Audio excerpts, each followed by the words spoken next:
Perkenalkan, nama saya Amsal Sylvester Alfonsius Huta Barat, NIM 2103-1060, kelas 5B. Di sini saya akan melakukan observasi terhadap guru olahraga yang berada di sekolah Rokitasari Bangun Purba, yaitu Yayasan Rokitasari Bangun Purba.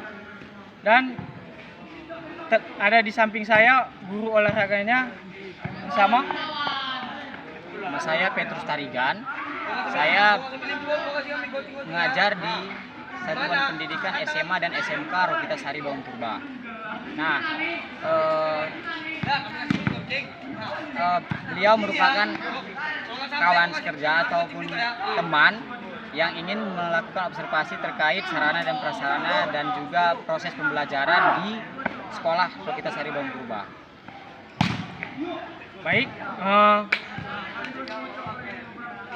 Baik Pak, saya di sini ingin bertanya bagaimana dengan sarana dan prasarana yang ada di sekolah kita ini. Nah, baik, untuk sarana dan prasarana seperti yang ada di belakang itu merupakan lapangan bola voli.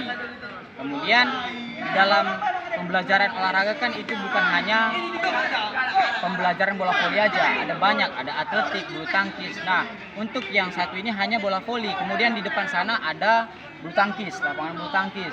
Kemudian untuk proses pembelajaran atletik dia disatukan dengan lapangan bola voli. Jadi kalau mau dipakai untuk pembelajaran atletik, maka pembelajaran bola voli diganti dengan atletik, dan lapangan untuk atletik ini adalah di sini. Untuk masalah sarana dan prasarana baik itu bola, kemudian alat untuk pembelajaran atletik sudah cukup memenuhi, tapi belum semuanya ada. Contoh untuk proses pembelajaran atletik itu ada lempar cakram, pembelajaran ataupun materi lempar cakram. Akan tetapi begitu banyaknya siswa sampai 30 tidak bisa dipakai semuanya. Jadi harus dimodifikasi. Bagaimana cara modifikasinya? Yaitu dengan membuat semen dari piring, kemudian dimasukkan semen, kemudian tutup lagi. Nah, itulah yang dibuat untuk proses pembelajarannya. Sebelum masuk ke materi atletiknya, seperti itulah dibuat modifikasinya untuk sarana dan prasarana.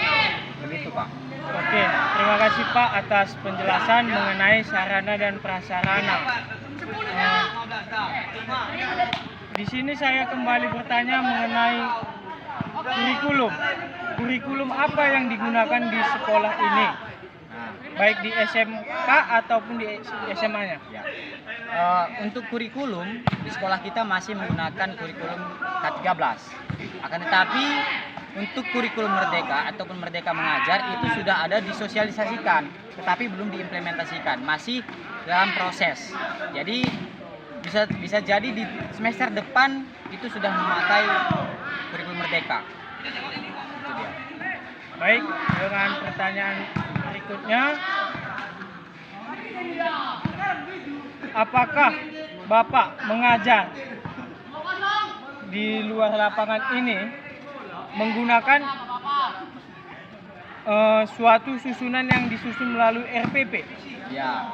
Nah, sebelumnya di sekolah kita ini kalau kita mau mengajar harus ada perangkat pembelajaran, baik itu RPP, silabus, KM, kemudian banyaknya dan sebagainya, itu harus punya itu dulu baru kita boleh masuk ke kelas. Nah, kalau misalnya terjadi ketidaksinambungan antara RPP dengan proses yang sudah dilakukan, mungkin itu namanya RPP, rencana proses pembelajaran, rancangan. Nah, bisa jadi rancangan itu tidak sesuai dengan yang diisi RPP, tapi di sekolah kita ini harus punya RPP baru kita boleh mengajar. Begitu dia, Pak. Iya. Baik Pak, dengan pertanyaan berikutnya, apakah ada kegiatan ekstrakurikuler di sekolah ini? Oke. Kalau kegiatan ekstrakurikuler di sekolah kita ini ada banyak ya. Salah satunya yaitu ekskul bola voli, kemudian ekskul badminton, kemudian ekskul pramuka, kemudian ekskul paskibra, ada tari, musik, kemudian komputer. Itu dia. Jadi untuk olahraga kayaknya dia pencak silat satu lagi ada. Nah, jadi ekskul di sini kira-kira lebih dari 5 lah untuk kegiatannya. Baik Pak, sekian dengan saya telah melakukan observasi di sekolah Bapak. Akhir kata saya ucapkan terima kasih dan salam olahraga. Sekali lagi. Salam olahraga. Passing ya, passing ada berapa? 3. Passing 2. Apa aja? Passing atas, passing bawah. Passing bawah dan passing atas. Kalau passing bawah siapa yang bisa coba praktekkan gimana bentuk sikapnya? Kardo. Ayo, Jerry kemari. Kita lihat aja ini. Passing bawah, hadap ke sana. Hadap ke sana, buat kawan. Udah? Yuk buat passing bawah. Nah, lihat. Ini sedikit membungkuk dan ini ditekuk sedikit. Kemudian kedua tangannya diluruskan ke depan. Nah, kemudian perkenaan tangannya di mana? Perkenaan bola dengan tangan di mana? Berada di sini. Namanya apa? Proximal lengan. Nah, kenanya di sini pas. Dan dia jangan kena satu-satu, harus sekali dua langsung. Bam. Kemudian ada dorongan sedikit atau ayunan. Tapi jangan dilawan langsung.